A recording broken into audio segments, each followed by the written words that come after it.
So you want to start calisthenics or take your calisthenics to the next level. Maybe you're already on your calisthenics journey, but for some reason you can't see progress in it. You're doing exercises, you're trying, but for some reason you can't seem to do calisthenic moves. Well, in today's video, I'm going to be showing you guys how you can actually build up to these moves so you can learn how to do the full plank, the L sit, the elbow lever hold, and much more. Disclaimer, we're not going to be working out our legs because these calisthenic moves do not utilize legs. However, do not neglect them because you don't want to be walking around looking like a chicken. Now, before you try these calisthenic moves, there are three main components that you need to work on, and that is building muscle, getting lean, and working on your form. Now, when it comes to muscles, the muscles that we're going to target are your back, your shoulders, your triceps, your chest, and your core. These are the main muscles that are used in calisthenics, and if you upgrade all these muscles on your body, you're definitely going to see more progress in your calisthenics journey. The best calisthenics at home, no equipment workout that you can do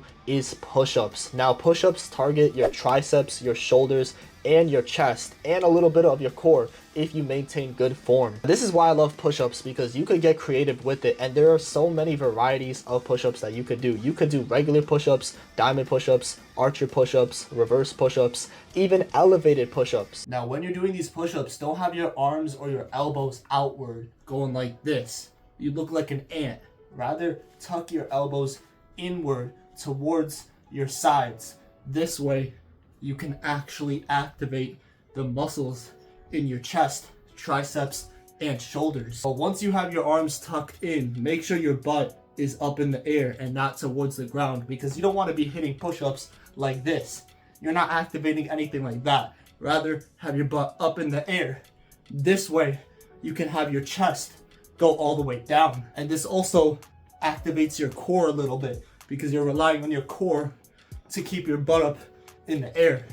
But you can hit regular push-ups like this or diamond push-ups, which are more effective on your chest. Now, for reverse push-ups, you want to have your forearms out and basically make a 90-degree angle with your arms, just like this.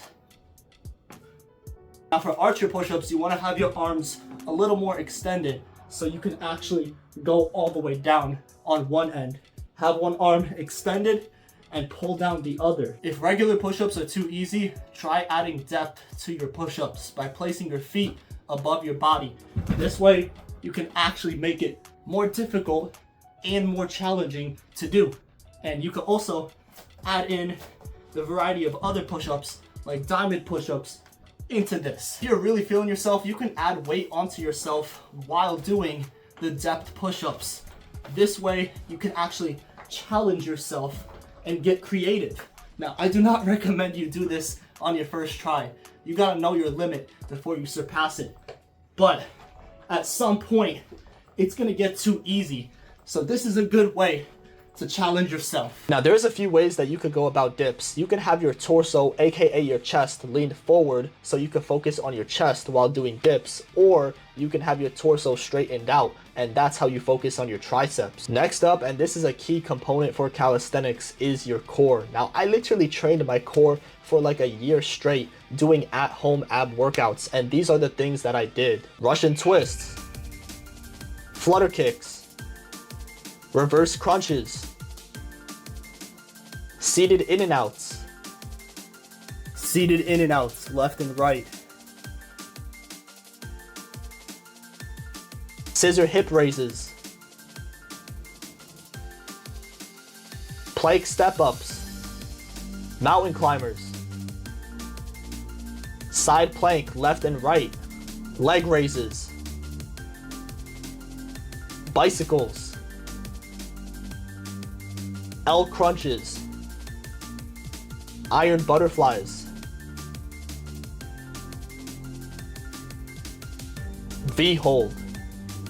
Each one of these ab exercises, you want to do 30 seconds for each move and then have like a 5 to 10 second rest between each one. But ultimately, you want to do these continuously all in one workout. Next is your back muscles. Now, if you want to build that demon back, that Baki back, I suggest you do these. First, work on regular pull-ups. Now, when you do regular pull-ups, you want to squeeze as you get your chin above the bar and hold it for 2 seconds in between each rep. This way, you can actually activate your back muscles. But if you can't perform a pull-up and you low-key are flailing around like this, don't be worried. You could try body rows. Get your dip bar and do these, or you can literally go under your table and do them. Chin-ups are also good because they work out your back and your biceps. Alright, so you built up a little muscle. Now you can actually start to practice static holds like the L-sit or even the frog pose. Now to make things more challenging, try to put a timer on your phone and see how long you can last while doing these poses. And you can track your progress by writing down the times that you fail at. But if you want to go for these PRs and surpass your limits,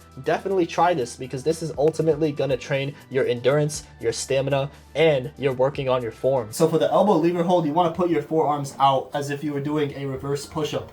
And basically, you want to tuck your elbows into your abs and balance yourself just like this. Now it may take a few tries, but eventually you'll get used to it. Once you get more experienced, then you can put your elbows outside, but this requires a lot more strength and endurance. It's easier to do if you have calisthenic handlebars, so you can push against them. For the frog stand, you want to have your fingers and your palms facing outwards, and basically you want to have your knees also facing outwards, but also you could rest your knees on your arms. But basically, this is to help your endurance and balance for calisthenics. Alright, so the full plank hold is probably one of the hardest calisthenic moves to learn, and the way I'm about to explain it to you guys, man, I wish I had someone explain it to me the way I'm about to explain it to you guys. So first, you don't want to rely on your triceps and your biceps to hold up your weight. An example, this is what I used to do before. I thought doing like a full plank hold meant going like this.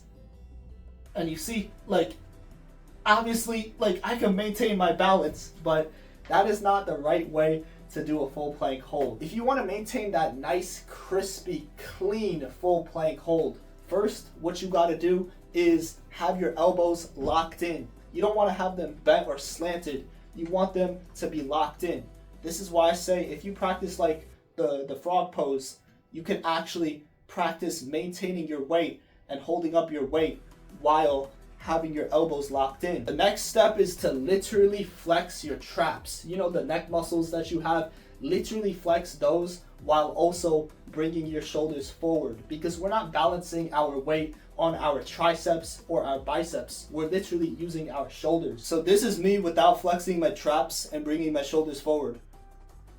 And this is me while I do that. I don't know why it works so well. I've never seen anyone explain flexing your traps to hold a full plank hold. But the reason why this actually works so well is because you can then have a better balance to bring your back up into the air. And from this point, this is where you actually rely on your core to keep your butt and your legs up in the air.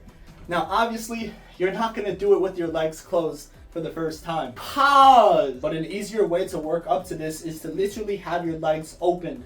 Pause again. And the reason why is because when you have your legs open in the air, this is where you can actually maintain your balance while doing the full plank hold. So it's actually easier to have your legs open.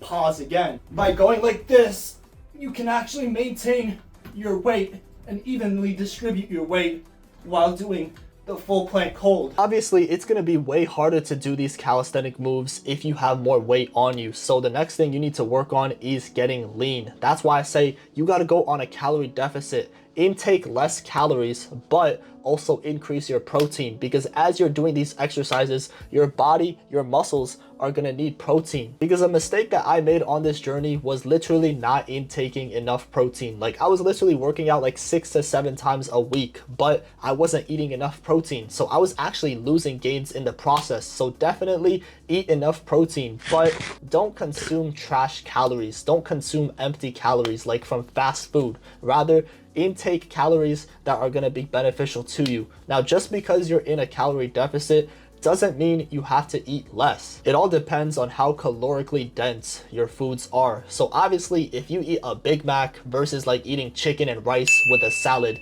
obviously the chicken and rice with a salad, it's gonna be more fulfilling, but it's going to be less calories than that Big Mac. So ultimately, you'll be able to eat more while also losing weight. And try to make your main source of protein come from natural foods, not like protein powders or like protein shakes. Although if you have to, definitely do it. That's what I do. But I'm just saying, you shouldn't have your diet to where it's like 90% protein from like protein powders or protein bars. This is actually like non-natural protein. This is literally GMO protein. So if you want the best protein, you know, there are different qualities of protein. Obviously the protein from like protein powder is going to be way less beneficial than if you were to eat protein from ground beef. Now here's a bonus one. You need to let your body rest. You know, when you play Pokemon and you go to the nurse and you let your Pokemon heal at the nurse, they rest and they get their HP back. Imagine when you rest, you are literally restoring the HP in your muscles. Yo, it's funny because in Pokemon, you also go to the gym to make your Pokemon stronger. So low-key, hey, I've been going to the gym ever since I was like 7 to 8 years old. Now, obviously, you need a system to track your workouts. So instead of push-pull legs, you're going to be doing push-pull abs. So this is how I would do it. Day one is going to consist of push exercises. So this is where you do the variety of push-ups or dips. Day two is pull day. This is where you're going to do a variety of back exercises like pull-ups or chin-ups. Day three is dedicated to abs. Now, this is where you're going to follow the ab workout that I put in this video. Now, make sure you guys do these in sets of 30 seconds followed by a 5 to 10 second rest. If you want to get the best results from this ab workout, you need to keep that tension in your abs. So when you're transitioning from Russian twists to flutter kicks, you don't want to wait like 10 to 20 to 30 minutes between each set. No, you want to wait at most like 5 to 10 to 15 seconds. That way you can actually keep that tension in your abs. And once you keep going, you're going to feel that burn. And once you feel that burn, that's how you know you're surpassing your limits. But make sure to go nice and slow, nice and controlled when you do these ab workouts. That way you can actually tear that muscle. Day four, you'll basically take this day to rest. But on day five, this is where you can actually practice your static holds like the L-sit, the plank hold, the frog pose, and many more. Day 6 will be your rest day, and from this point, you'll just repeat the schedule. And I guarantee if you guys actually go all out on this routine, you will actually be able to perform these calisthenic exercises like the full plank, the L-sit, and many more, because I thought it was impossible for myself, but I knew through hard work and dedication that I can achieve anything. I'll post the routine guideline in my Discord, so if you guys haven't already joined it, links in the description. But anyways, I hope you guys did enjoy today's video. Stay blessed, stay wealthy, surpass your limits to this workout, and I'll see you guys in the next one. Peace.